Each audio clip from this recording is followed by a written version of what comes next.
Okay, and I'm going to welcome everybody who did make it. Hopefully we'll get some more folks joining in. This is our third and final for now webinar in the series for lake-friendly living. We've been touching on a couple of different topics.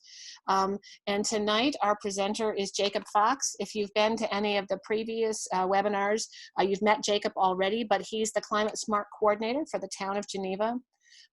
This webinar series is brought to you by our committee, by the Town of Geneva Sustainability Committee in cooperation with the City of Geneva's Green Committee, trying to bring some topics of interest to, help protect the people, land, and water of Geneva, of all Geneva.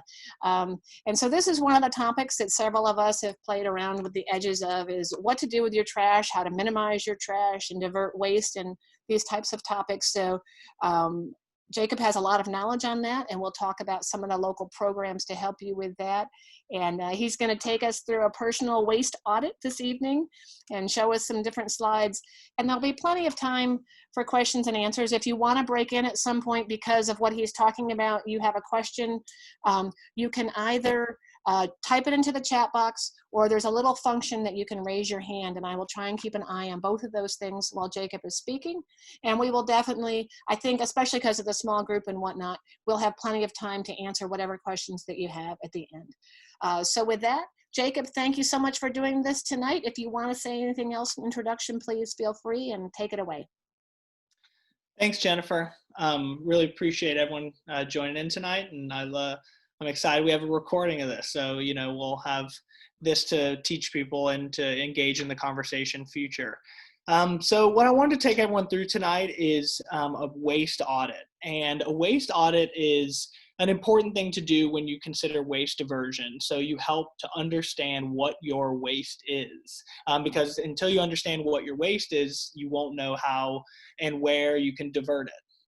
So I'm gonna start a little bit, actually showing you my trash, garbage. There's a lot of words that we use for our waste, and some of it, is waste for some people, and treasure for other people. And there's a lot of different ways this conversation happens, but it all comes down to what we all produce. And I'm a pretty average person.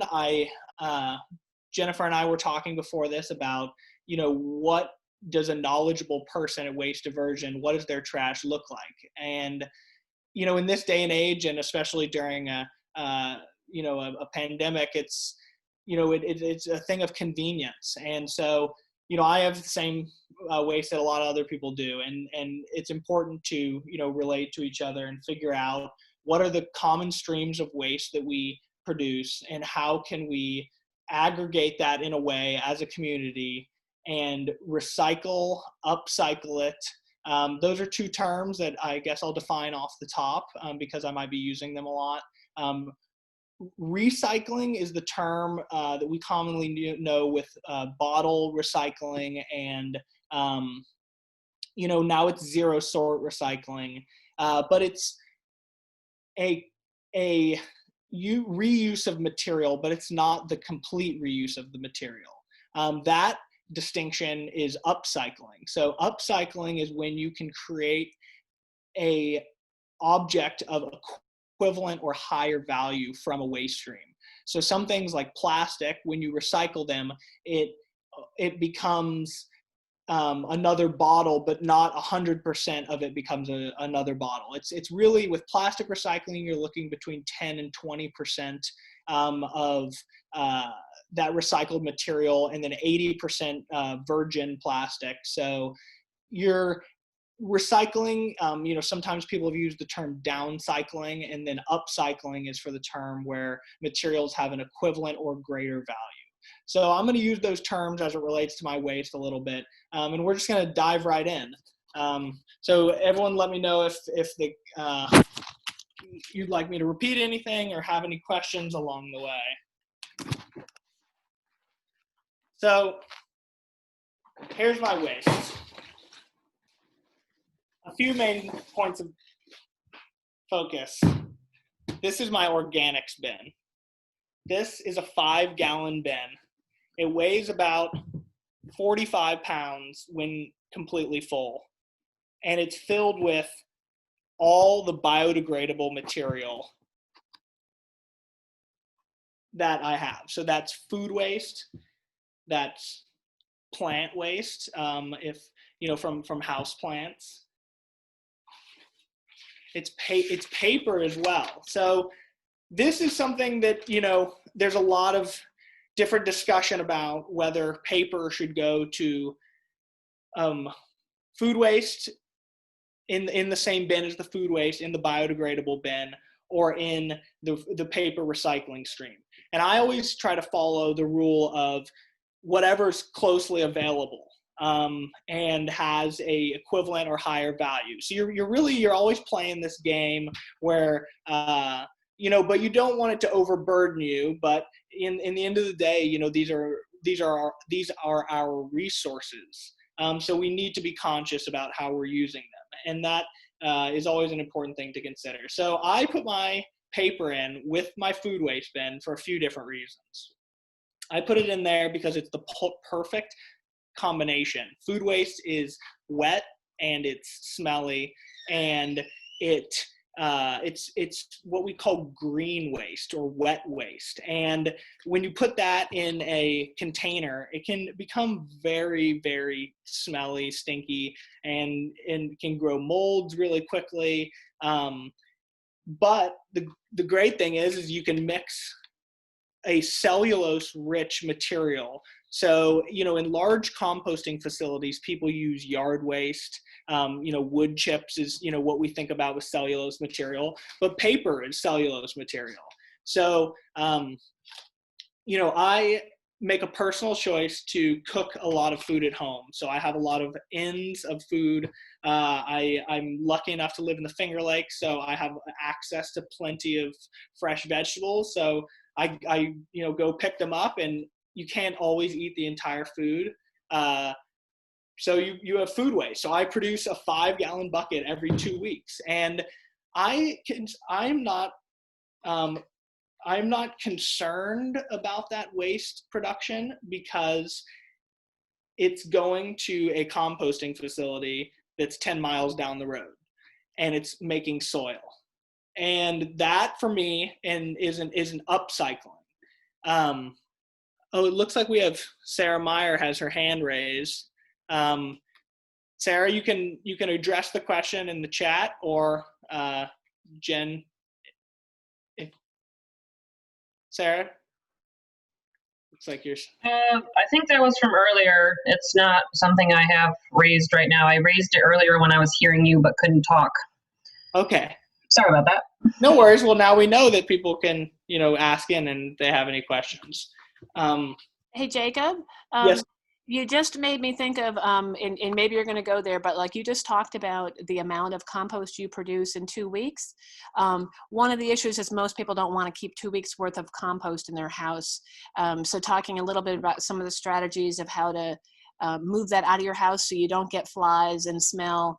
Some people compartmentalize stuff into their freezer until it's if they're taking it someplace else, if it's not going to their own compost pile. But you might talk about a couple of strategies about that, about smell, and also potential insects if you keep it in the house too long. Yeah, absolutely. So, few quick tips. Have a sealed bucket. And that's really where I was going with the cellulose discussion, because if you have cellulose in there, it can kind of soak up that material. So you have things like, these are actually biodegradable bags from the Waste Not Shop in downtown Geneva. And these bags go in my compost. And this is a biodegradable sponge. It was at Wegmans. They sell them at a lot of different stores. And so you can put that into your bin, and it helps to absorb a lot of that moisture. There's other strategies that you can use.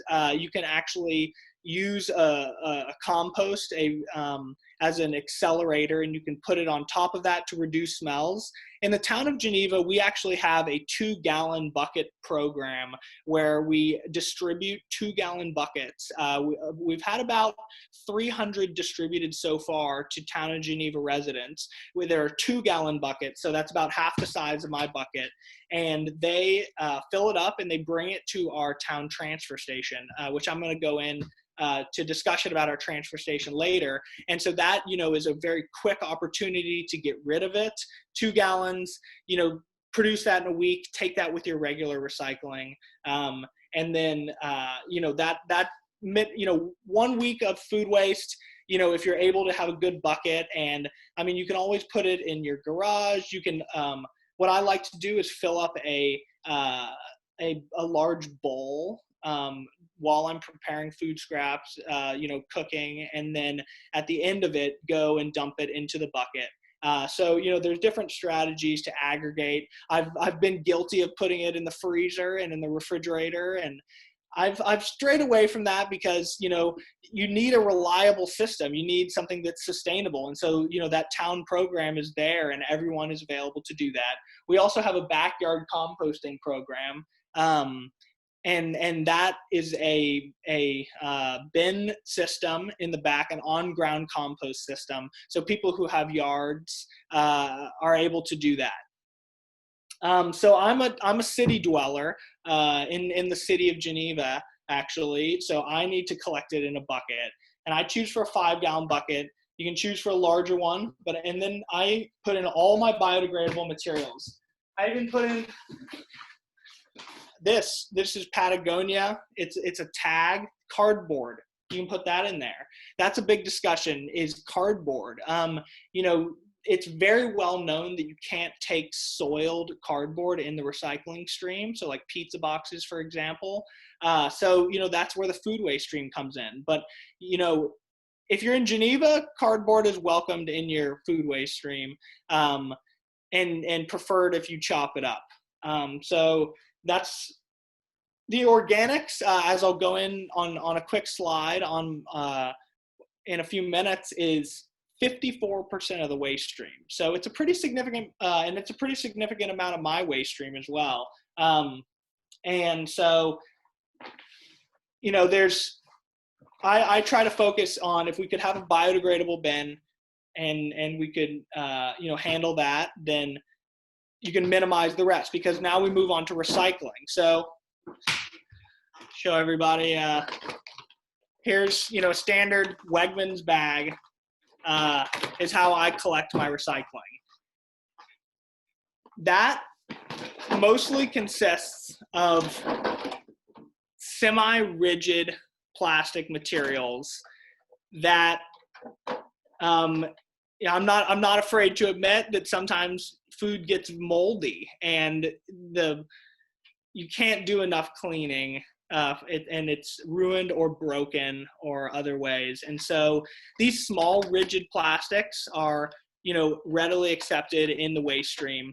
We recently had a discussion in the town of Geneva about large-scale rigid plastics, and that's a question that we can discuss. But I don't really have any solutions in the meantime.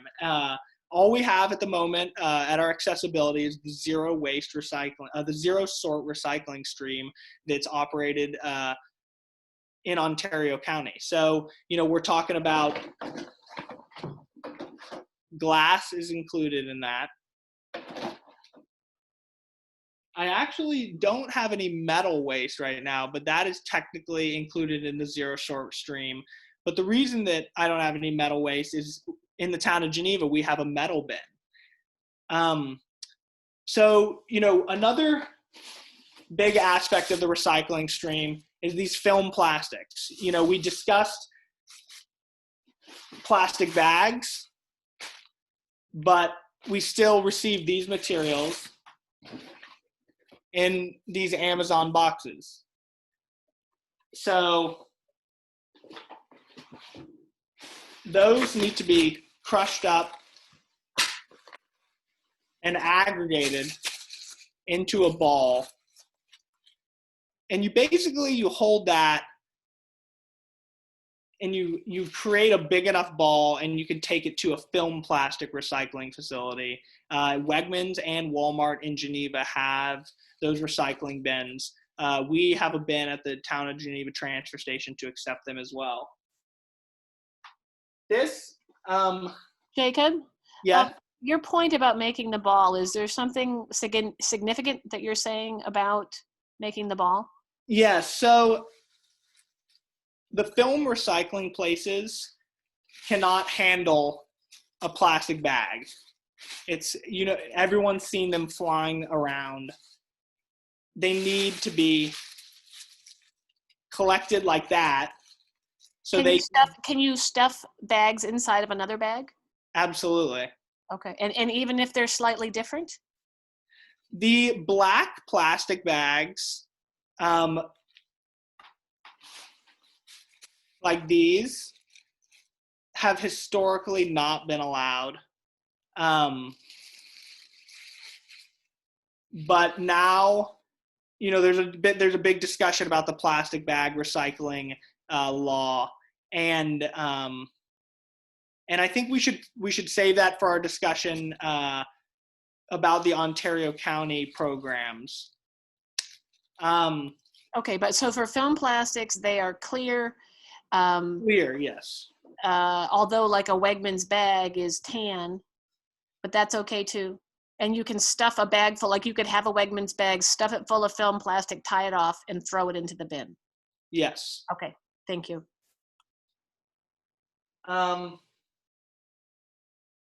This is a bathroom waste container. That's a tough one. Because most compost facilities don't want to take bathroom waste. I encourage people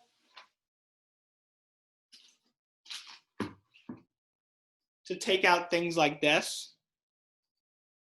And this leads to a discussion about egg cartons, and these things are usable. There are people who use these. So as a town, I've considered a collection program for things like this, like egg cartons, like dowels, if this is a dowel, so they can be aggregated and then taken to a facility.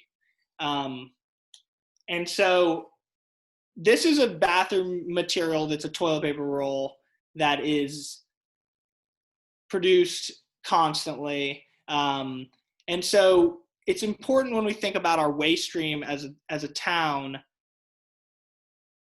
can we collect materials and then have a higher reuse? So that upcycling and that reuse, and so that is a good discussion. I brought a lot more materials that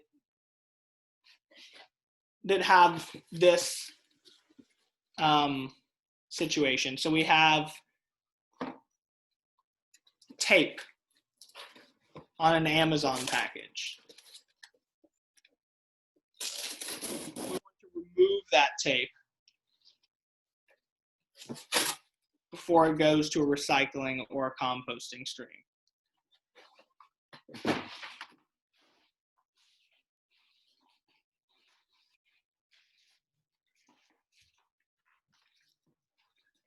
Here's an envelope, series of envelopes that I have poked out the plastic holes. This is a personal choice. It takes a little bit longer, but now it can either be recycled if it's not been soiled, or it can be composted.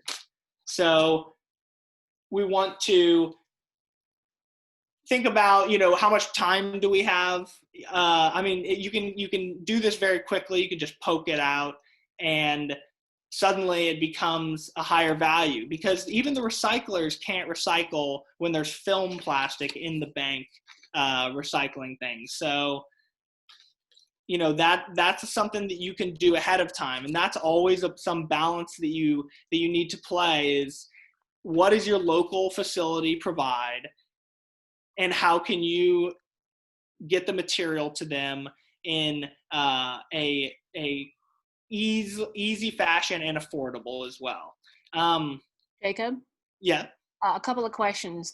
So first of all, I want to follow up on the envelopes. I thought you could put the envelope in the recycling, leaving the plastic window. That's a question, or that's yours? Yes, that is my question, because you're talking about envelopes right now. So that's wrong? I would honestly, I would have to check I have always been under the assumption that it needs to be poked out because I put it in my composting stream. So maybe the recycling stream, you might be correct on that. Yeah, I thought that you could sort of put all junk mail in no matter like what form it was in. Okay. Yeah. Well, we can look into that. We can check into that. Absolutely. There is a question on the chat box and said, I thought toilet paper roll insiders were cardboard and therefore could go into regular recycling. Yep. So they can go into regular recycling, or, like an egg carton, they have this higher value. And, I didn't mean to drone on necessarily about that because it's not applicable at the moment. Like, I collect egg cartons and then I bring them to a local farm. And so we're looking towards that. But at the moment, zero sort recycling is where I would put the cardboard from the toilet paper roll. But I was working off the fact that it's technically recyclable, but it's like these rigid plastic materials that have a potential reuse, that have a higher value. It's like you don't want to recycle a good bucket necessarily. You would rather it, get used by somebody. Right. All right, that's it for now. But people can feel free to, once again, just to remind you to type something into the chat box or to raise your hand electronically, and we'll let you jump in whenever you want to. So I'd like to go into the slide portion of my presentation so I'm going to go ahead and share my screen.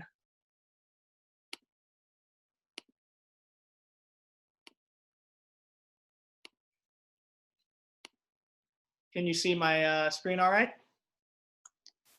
Yes, you're not in presentation mode yet, but we can see it. Perfect. Okay, here we go.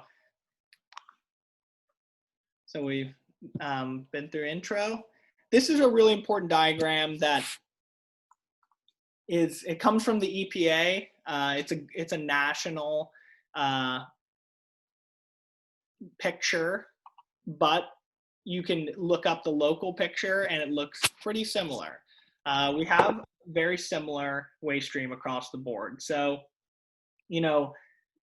that food, yard trimmings, and some of that paper material, makes up that 54%. So this is where, if we can improve our organics recycling stream, we can divert 54% of that material. And the cardboard is part of that. So, the cardboard at the moment, I would recycle all clean cardboard. But any soiled cardboard, which means soiled by water or food or something, put in your compost bin. Jacob, I'm glad you said that, because I wanted to reiterate from before is lots of people don't realize that a greasy pizza box does not go into recycling. So thanks for saying that again. Yeah. So this I always refer to this diagram, and we really try to approach this as our waste streams. So here's as we talked earlier, I work with the town of Geneva on a host of different projects, but we do a lot of waste diversion. We have 3 very large landfills that take most of New York trash within 50 miles of the town of Geneva. So we're very aware of it, and there's also been funding available, and we've worked through grants and other community options. So here's a few things that we've done, and I have some pictures for a few of these, but they're part of the overall strategy. So we have what you can do as a resident. You can audit your waste.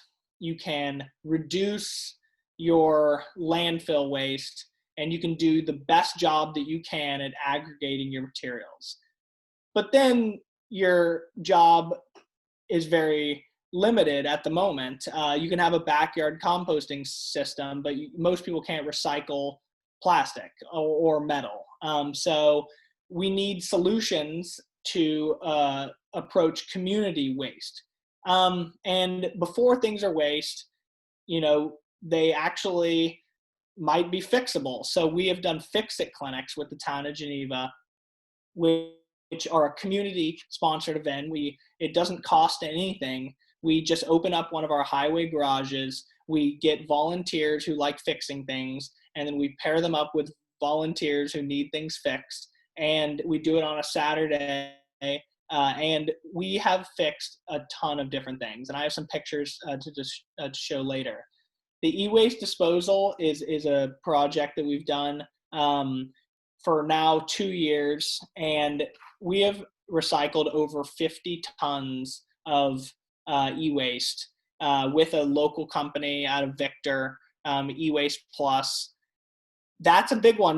Residents can't do anything about that. And in the modern day, we have a ton of e-waste, and things go out of style, out of use. And I mean, I've heard a statistic that, when a computer breaks, it still has like 90% usable materials mostly. And so, but many times they're hazardous. So you need them to be approached by professionals. So that's something that we've really focused on with the town, is trying to aggregate that in a safe manner and get it to the professionals. And they have recycled an incredible amount of waste. And I really encourage anyone to think about their e-waste, to write it down so you understand what, like an old TV in the basement, or a record player, or an old treadmill, or a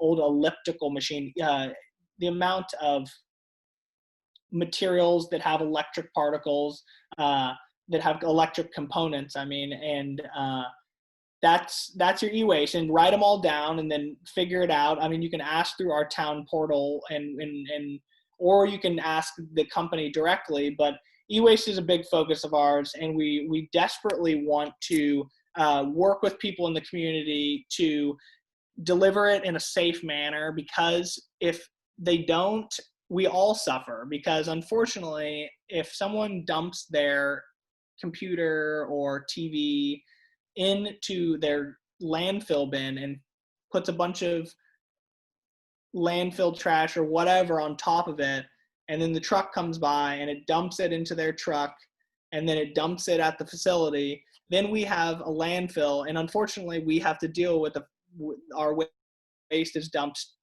about 14 miles up the road. And so if there's too much e-waste in there, we're the ones who suffer. So that I encourage everyone to make a list of what your e-waste is, send it to me, and I will let you know, and we can work towards identifying needs, identifying streams. So, if we have a ton of keyboards or computers or TVs, we can focus on that at a time, and we can work with a big part of my work is aggregating large amounts of waste from the community and then making sure that it gets to the location. And that leads me into our next topic really well, recycling and disposal center. That is, quote, our transfer station in the town of Geneva. It's at 32 White Springs Road. It's behind Walgreens. It's an identifier off routes 5 and 20. And it's behind our highway garage, offices, and water department. And I'll show some pictures of that later, but that's a huge aspect of our strategy to aggregate waste. From a town level, either provide containment infrastructure, to hold the materials, and then work with a larger hauler or waste company to pick up that material. So that's what a transfer station is. And I'll show some pictures of that in a little bit. the next one is the pay-as-you-throw scale. That's a big project that we were able to get funding for a on-ground scale. And that is part of this strategy where we would like people to pay as you throw, which means you pay for what your waste production is. And so if you have, landfill is the most expensive because it, there's nothing can come from it. It can't be recycled or upcycled. And so it's the most expensive. Recycling in the town of Geneva, it hovers around 120. I don't know the exact price, but the recycling sticker is a fifth of that price. And so, we want to make sure that people reduce their landfill waste. So we bought this scale and we've started employing it. And our first program is employing it with the C&D construction and demolition debris recycling program. And I'm going to show a picture of that as well in a second. And then another one is organics recycling, and we've approached that multi-pronged. We have a backyard composting program that we have over 100. We have 100 compost boxes that have been deployed, and there's still some available. So if anyone is interested, there's backyard composting. They're 3-foot boxes, and for people with yards. But then we have the dump stations at the transfer station for people to dump their 2-gallon bins that I discussed earlier. That are they're 2-gallon buckets with a sealed lid, and you can buy them at most hardware stores, or if you live in the town of Geneva, they're actually free. So you can contact me, and or you can go to the transfer station at 32 White Springs Road, and you can get a free bucket, and then your organics disposal is included in the recycling sticker. So you can ask George, the gentleman who works there, he has the buckets in the shed, and he'll provide them for you, and they're free. The last one is it's a project we're working towards, is a swap shop. So, I've mentioned a few different times, there's this, material that is waste to some people, but valuable to others, like the egg cartons I keep going back to, or the toilet rods.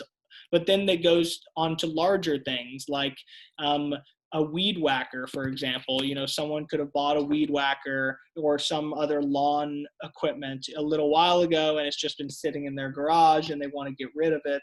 And so everything in between. And we're a pretty small community, so we are working on a program to identify people and give them a safe space to exchange, or a safe, we'll market that out to allow them to swap things. And so it's a town swap shop, and we have much more about this, but if anyone's interested, please reach out. So I'm going to go into a few pictures and a little bit more discussion on these topics.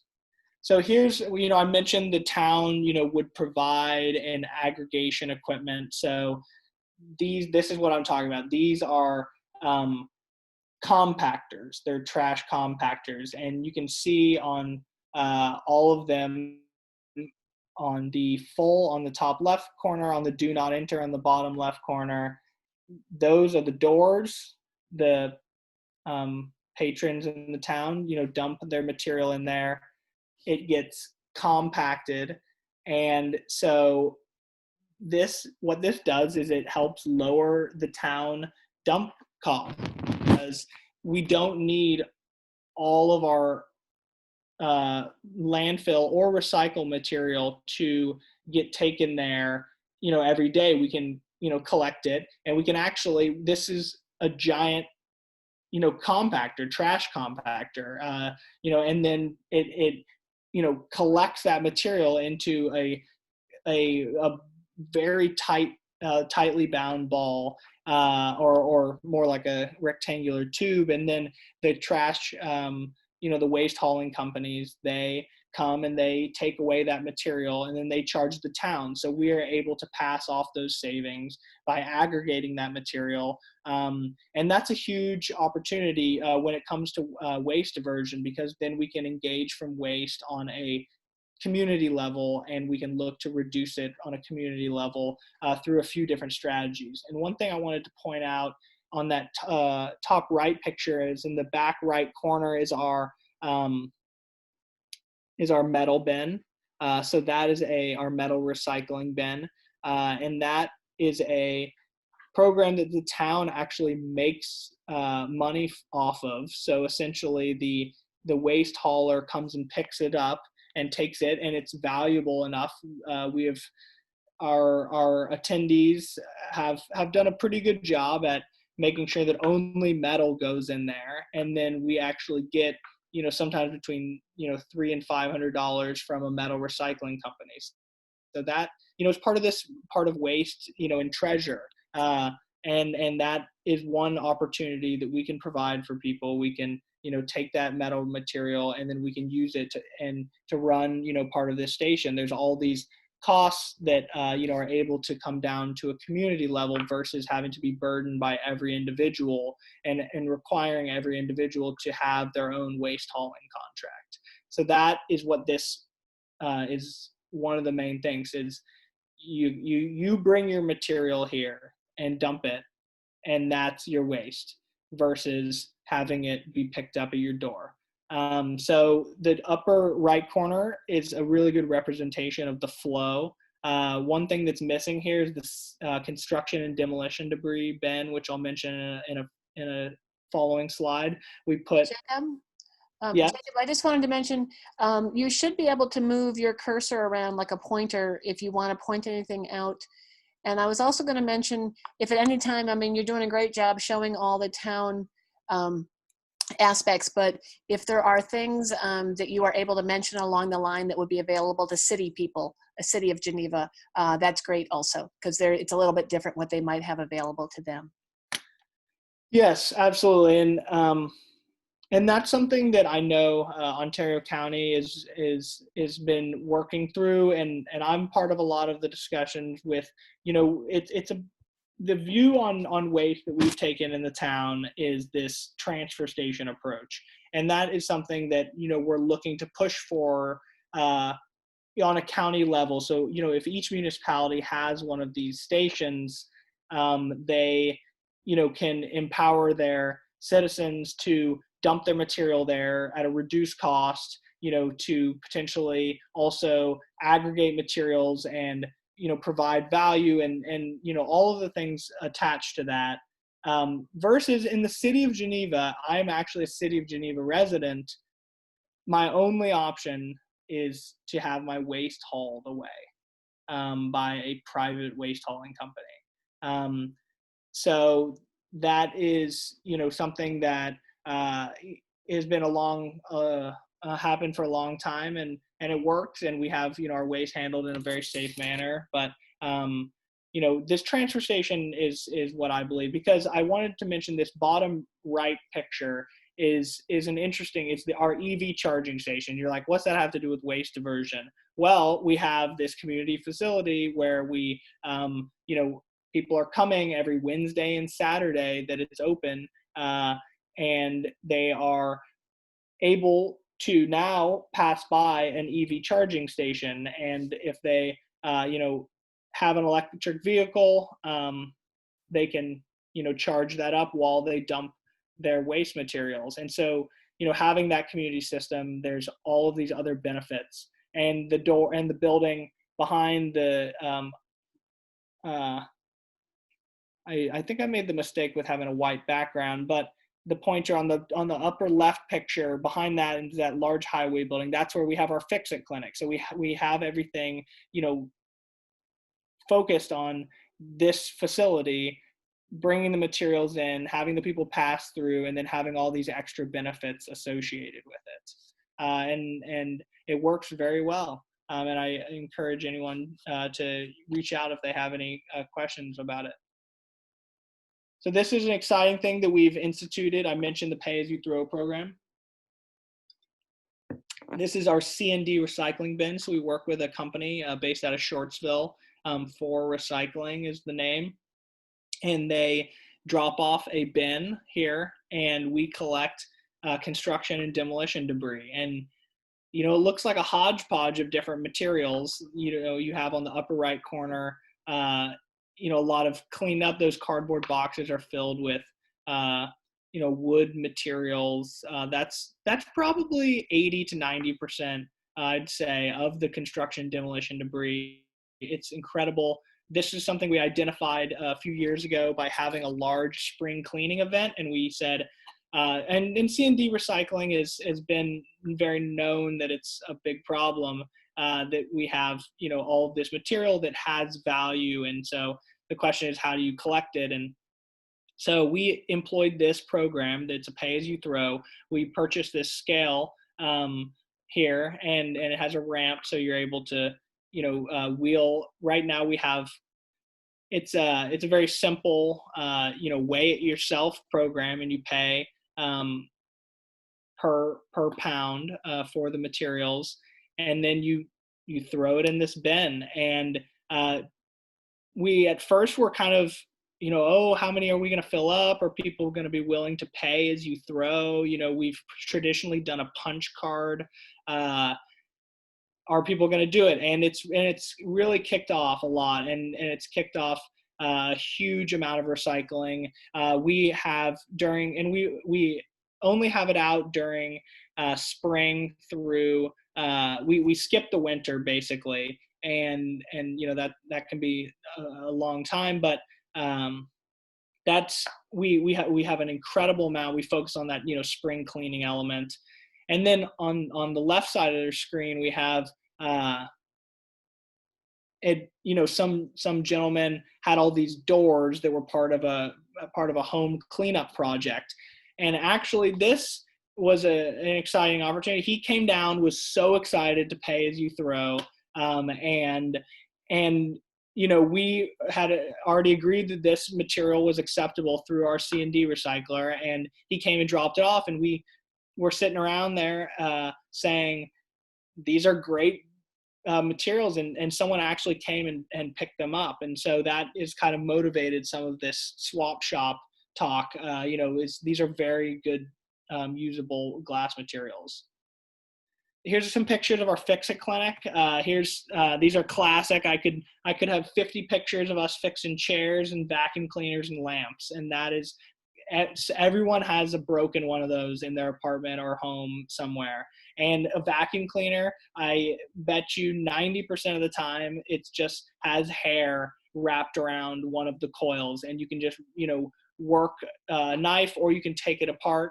And so we've saved, I like to say, over 15 vacuum cleaners, and you know, a host of different things. Both were, you know, simple as hair being, or some sort of fibrous material being wrapped around the cord, or then there being a slight electrical issue. So this is a few folks, and we've had a great turnout from the volunteers, and we've kind of made this a little bit of a community event, and something that a lot of us really look forward to as an opportunity to you know, show off your skills in fixing things, but also have things fixed. And you know, it's incredible what we've been able to accomplish. And you know, we're talking e-waste right there. We're talking, you know, wood waste, electrical materials. You know, we've done it all. Sewing, that's been a very popular one as well. So want to move on to a little bit of the organics. And you know, we talked earlier about, you know, the good and the bad, and here's a picture of two different organic streams. The one under good, you know, is clean. It's all biodegradable material. There's paper material in there. There's cardboard.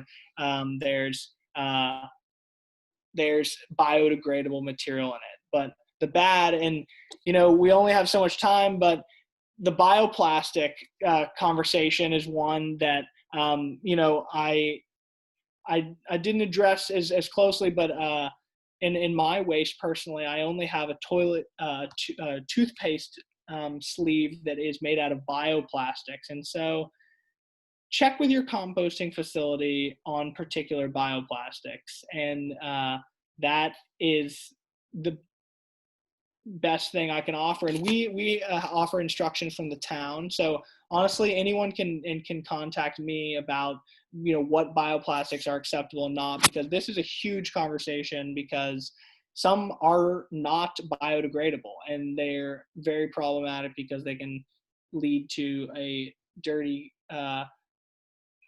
biodegradation process. And so I wanted to focus on this because we've had some growing pains in the town with our organics collection, and we've moved on, and so we don't want plastic, we don't want inorganic materials in the organic stream.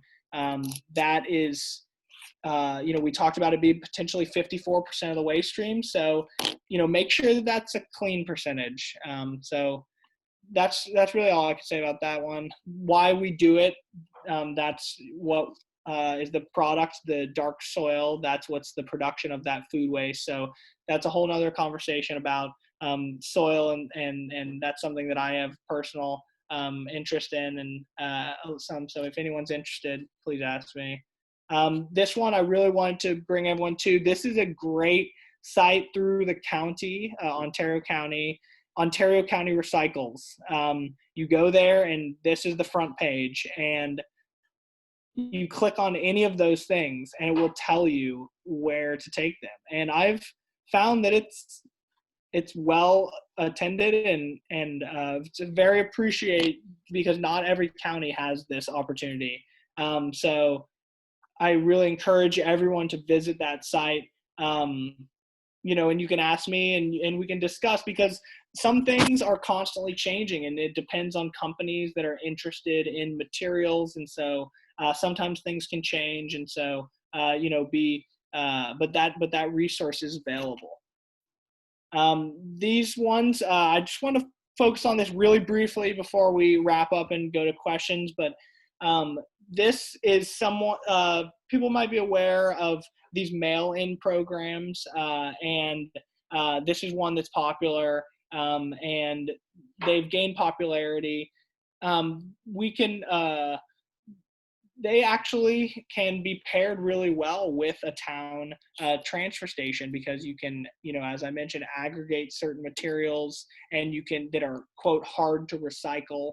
Like I know they've had toothbrush recycling and toothpaste, and a lot of these Tetra Pak materials. Those are really hard to recycle, and so these are mail-in programs are kind of the best option. There's questions about carbon emissions, about shipping materials, but it's a landfill question versus a resource usage. And I mean, it's a huge conversation about landfills, but everyone, we like to focus on a few different things.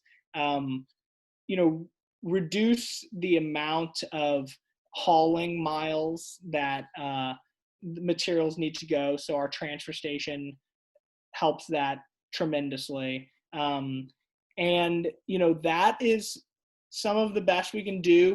Our organics is a surefire opportunity to cut your waste stream down significantly. If you're in the town, that service is available. And if you're in the city, I know that service is available. There's a few waste haulers. Growing Cycle is one that I know. Growing Cycle Geneva, that picks up residential food waste and organic materials, and they bring to local compost facility. And so there are some options out there. And if anyone wants contact information, I really reach out. We have actually a question portion on our town website. So I encourage people to go to townofgenevany.com and ask any questions. You can those questions come to me. So I'm available to answer things, and waste is something that we're trying to figure out. Like, we want, the waste audit program. We hope that people can share about some of their questions and some of their problems, and we can work them out, because, I mean, it's call it whatever you is, cliche or not, but the simple aggregation of waste from a community level is one of the largest environmental impacts we can have. So waste diversion, waste aggregation are all part of this goal. So just want to really appreciate everyone taking the time. So, kind of came close to the end, but any questions? Jacob, let me just feed you a couple of comments. So Katie Flowers made the comments about, you talked about us having a swap shop kind of place, and she was commenting that her parents have one of those, and it's really popular, works really well, so that we are trying to get there. Somebody complimented your work and the work of the committee on some of these things. So things have really changed a lot in the last couple of years. So kudos to everyone involved, to you, Jacob, and everyone else. There was a question about, if you live in the city of Geneva, can you take scrap metal to the transfer station?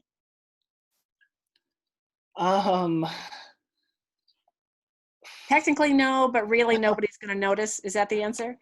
I'm going to defer that question, because I know there's some metal bins around town. I mean, all the metal recycling places around town I guess they're not free always, but they're around. Yeah, and Amara, there is a Docks is on Route 14, is a place that just freely you can drop it off, but we're on the record, right? So I can't say something off the record, but yeah, you're supposed to be a town resident to go use those facilities. There was a question that I think was pretty much cleared up, but maybe you could just elaborate for a second on what e-waste is.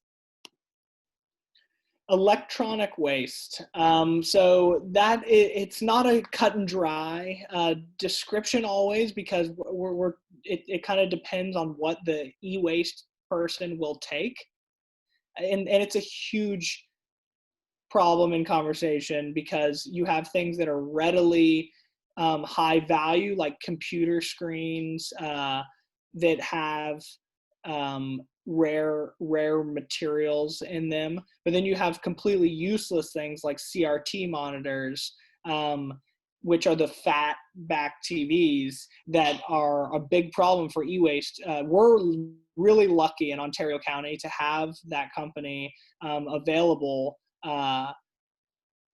so that we can dump that material. But e-waste, as far as they're concerned, is most things with monitors, electric particles, and if they, any short of large exercise equipment, needs to be discussed with them separately. So that isn't always fit into the e-waste. And is it fair to say, Jacob, if we were having an e-waste day for the town of Geneva, or the colleges have an e-waste day, is to bring all your computer related stuff and ask when you get there, I mean, to bring the cables and cords and whatnot and see if they will take them? Yeah, absolutely. In the e-waste companies, they have a built-in kind of their scrap, so you can kind of give it to them, and they, will figure out. I mean, not figure out what to do with it isn't the best, but it's the best that you can say about e-waste. Like, I can't stress enough how much of a problem e-waste is, and how everyone needs to just figure out what their waste is and don't put it in their landfill bin. We need to solve this as a community, because some things are not recyclable, and so they eventually get thrown in the landfill, because the landfill is the only one that will take them. And so that is one of these dirty, secrets, is that our landfills have a lot of e-waste in them, and from, and so that's a fault of a lot of residents, and not a fault of, and so that's why we need to figure out community solutions to this e-waste, because throwing a TV on the side of the road, or throwing a TV into your landfill bin and stacking some things on top of it is very bad. We have a couple of questions lined up. I'm going to ask you one about light bulbs, cat litter, and then Tom, you have your hand raised. I see. We'll get to you third. So Bruce said that he sees that Lowe's only accepts certain light bulbs, like fluorescent light bulbs, for recycling, but he hasn't found a place to accept old LEDs. And he wonders if TerraCycle or some other place would accept those that you know of. That's a good point. I'll have to look into that. And I mean that the light bulb one is a big one, and we've looked into contacting manufacturers as well. But that's a good question. I don't have the answer currently. You know, and that's just reminded me, I should tell everybody, if you're not aware, we do have a pretty new question place on the Town of Geneva website under the Sustainability Committee, where you can ask all your green questions. And truth be told, Jacob fields those, but if he can't answer them, he'll research them. We haven't done it yet, but we intend to put up an FAQ based on these questions also. So some of these things that Jacob says he's going to look into, when we have that set up, that'll be a place you can go back to. Next question is, what about cat litter? We put that in our advertising. So tell us the most eco way to deal with cat poop. You want to, backyard compost it if you have a backyard compost setup that you aren't going to use for fruit and vegetable crops. This is a multi-pronged approach if you have a yard, if you don't have a yard. And it's a big problem. If your cat litter is biodegradable, it can go in your organic stream. But the animal waste cannot. So that, unfortunately, that means, sifting through the material, and you can dump the cat litter. But I mean, that's a community project that if enough people were interested in bringing cat litter to the station, we could come up with a community solution, because you can't put animal waste in the compost. I can't stress that enough. The cat litter is it's more of an absorbent, and it doesn't have the potential pathogens, and residential waste gets handled in a way that reduces pathogens through composting and long-term vermicomposting. So do you happen to know if one is going to backyard compost their cat litter and the whole kit and caboodle? What kind of litter is the best for the backyard composting? Because I'm assuming that the kaolinic scoopable stuff is probably not a good idea for backyard composting. You want on the cat litters. I researched this. It says if they're biodegradable or not. So I encourage people. I don't want to endorse any company because I don't have a cat, and I don't know if that would be a good what cat litter. But the biodegradable aspect of it, I think people need to focus on buying things that are biodegradable for their cat's sake and for their backyard compost sake. You're muted, Jennifer. Sorry, and I was just going to tell Tom, if you unmute yourself, you can now ask your question. Hi, can you hear me? Yes. Yeah. Very good. Well, we live in Billsboro Road, and a few things. I just wanted to mention that one item that we have, our daughter-in-law gave us. It's a little mini garbage can. It says compost on it, and you can get them at Walmart, actually. It was the best gift I've ever had, because we have like a compost. We live out in the country, and I can just make a compost pile back there rather than put it in the landfill. But I don't like to walk out there every day. So little clippings vegetable clippings I put in it, and it takes several days before it's filled up, and there's a sealer in it, and you can't smell it at all. It'd be great for people with apartments, and I think you can get them at the Walmart. It says compost on it, and it's like a 2-gallon container. And then recently, if we missed I've been dumping these the contents into the town of Geneva, you know, the containers there, rather than just dump them in our field. So if I miss it and it's all filled up, I put them in a larger bucket, and then I put like cement blocks on top, because out here, if the raccoons smell, they'll knock it over and eat what's inside. But anyway, that's one item. And then a couple of questions about other recycling. The egg cartons, sometimes eggs come in these, like a cardboard paper, you know, material, and we just recycle those. We assume they're recyclable, but the styrofoam we assume are not. And anyway, Jacob, you said that you collect them and take them to farmers to reuse or something? Yes. I wonder if there could be a way to, because it's so frustrating to throw those in the garbage. But I don't know any other. It seems if you go to Wegmans, most of them are the styrofoam. It must be cheaper for them. And anyway, that's one thing that is frustrating. And then you mentioned, I learned a while ago that the plastic containers for cereal, it's a harder plastic, you know, the cereal box liner, the cereal's inside this plastic container inside the box.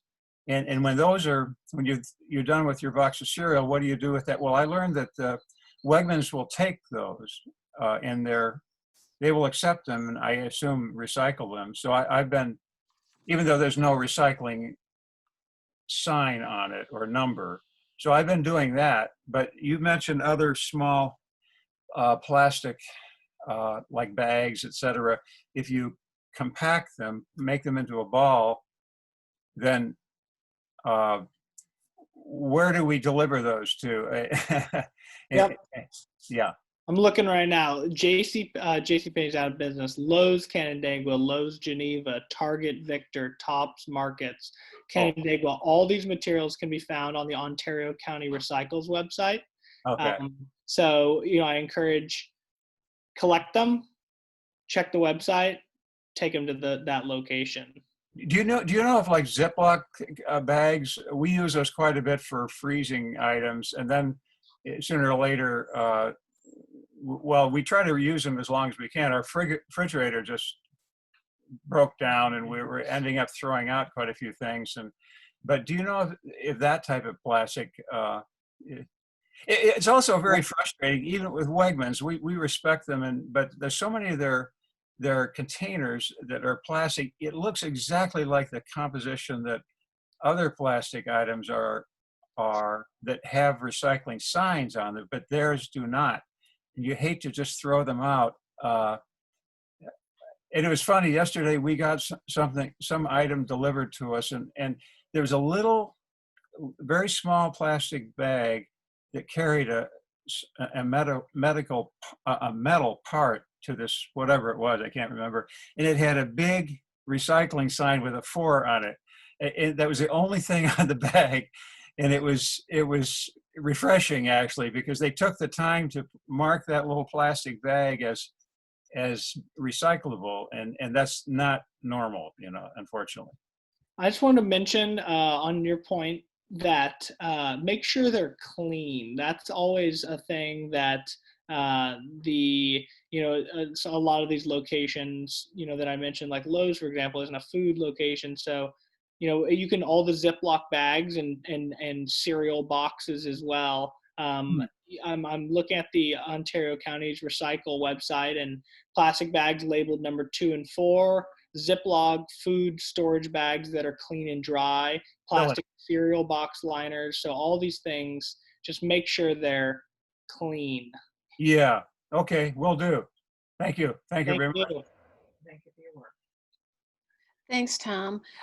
Jacob, I had 2 more questions for you, and I just sort of put out the call. If anybody has any final questions, either get them in the chat box or raise your hand, because we will wind it up soon. We know it's been a a long evening for everyone, and we thank Jacob. Jacob, I don't think you mentioned specifically styrofoam and batteries. If you did, I missed it. So if you would just speak to each of those, that would be great. Styrofoam needs to be landfilled, unfortunately. I think, is Tom still on? I just muted him. Oh, so okay. Yeah.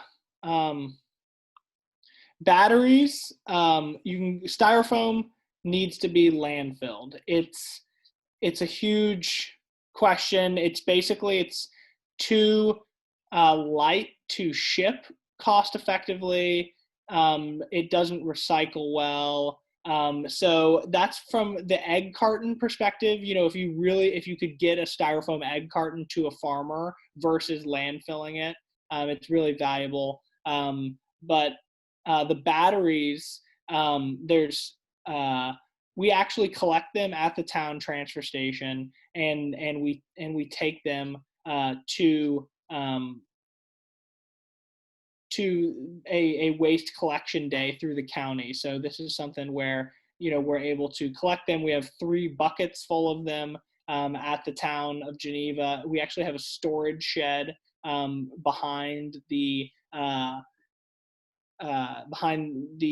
where George, the transfer station attendant, sits, and usually he puts the batteries out there. But sometimes on a hot sun day or a rainy day, he might not put it out there. So if you ask him, he has the battery buckets, and we collect those as a community, and then we take them to a community, to a county event, and they get taken to someone who responsibly recycles them. But it's further away, so we need to collect a bunch of them, and so we collect them as a county and ship them off. And then there's larger car batteries and those types of things that there's a whole host of information, and it's very serious.